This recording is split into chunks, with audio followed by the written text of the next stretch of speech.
Welcome to this explainer on how manipulators choose their victims and really why you were targeted.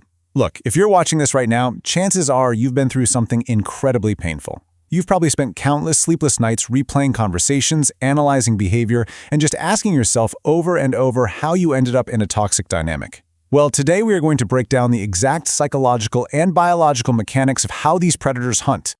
Why did they choose you? Out of all the people in the world, why did the manipulator target you specifically? It wasn't random. It wasn't bad luck. You were selected. Manipulators are like predators. They hunt, and they know exactly what type of prey is easiest to catch. Okay, let's dive into this. When we talk about these predators, we're usually talking about individuals who score high in a trait called Machiavellianism. See, unlike highly impulsive psychopaths who might just act recklessly, high Machs are planners. Research from personality psychology shows us they have this hyper-calculated focus on self-interest and indifference to morality and an honestly terrifying ability to delay gratification. They carefully study and select their victims based on specific, observable vulnerabilities. So let's look at the exact profiles they look for. Target number 1, the toxicity absorber. The first profile these calculated manipulators actively hunt is exactly that, someone who absorbs toxicity. So I want you to answer this honestly. Do you act as an emotional dialysis machine for others? Have you ever just sat through a conversation where you completely absorbed someone else's relationship problems, their anxiety, their resentments, and you left feeling utterly exhausted while they just walked away feeling light and free? You probably tell yourself, well, I'm just so empathetic, I feel things deeply. But clinical research shows this is actually a phenomenon called empathic distress.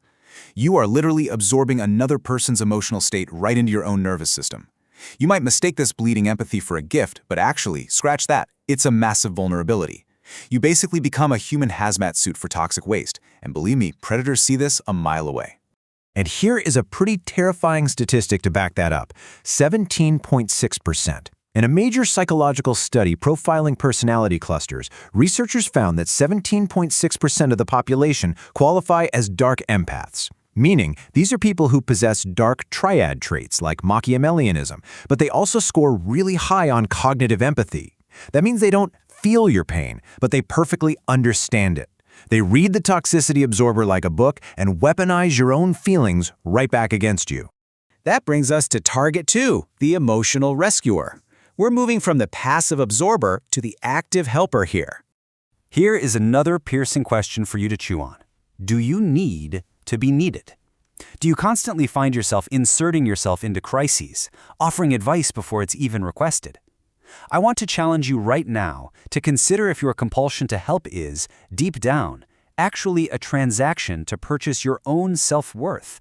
Now, what's truly fascinating is how these two archetypes interact. The validation chaser, the rescuer, they need a broken project to feel worthy of existing, right? Meanwhile, the toxicity absorber needs to process someone's pain just so they don't feel empty. It creates this bizarre state of empathy cosplay. Both sides essentially sign this implicit contract where they trade away their personal autonomy for approval and identity. And manipulators absolutely love this because they use it to create complete emotional dependence. And why is it so incredibly hard to just stop rescuing? Well, it comes down to this number right here, 68 to 88%. That is the percentage of volunteers in clinical studies who report experiencing a literal physical helper's high. Acts of kindness release this potent cocktail of dopamine, oxytocin, and endorphins in your brain. So when a manipulator plays the victim, they aren't just playing a game. They are actively exploiting a literal neurobiological dopamine addiction inside of you. Let's move to and see how this builds into our third and honestly perhaps most deeply ingrained victim profile, target 3. The fawn response.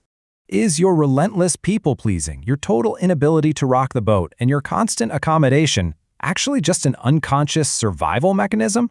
Like, really ask yourself, are you truly being kind, or are you just terrified? Psychotherapy defines this as the fawn response. Alongside fight, flight, and freeze, fawning is a trauma response, very often developed way back in childhood, where a person learns that safety can only be purchased through total servitude. The word no just gets completely deleted from your vocabulary. You're always anticipating everyone else's needs just to avoid conflict. And to a coercive controller, a person locked in a fawn response is quite literally the perfect, most unthreatening target. Research published in the International Journal of Interdisciplinary Approaches in Psychology highlights exactly how these vulnerabilities manifest. It's super interesting. Men in the study actually reported significantly higher levels of emotional dependence and attachment anxiety, which is essentially a heightened fear of abandonment. Women, on the other hand, reported greater awareness and experiences of toxic relationship dynamics. But here's the thing, regardless of gender, both of these traits, relying entirely on a partner for your identity and being terrified of abandonment, they lead directly right into the snare of toxic abusive relationships.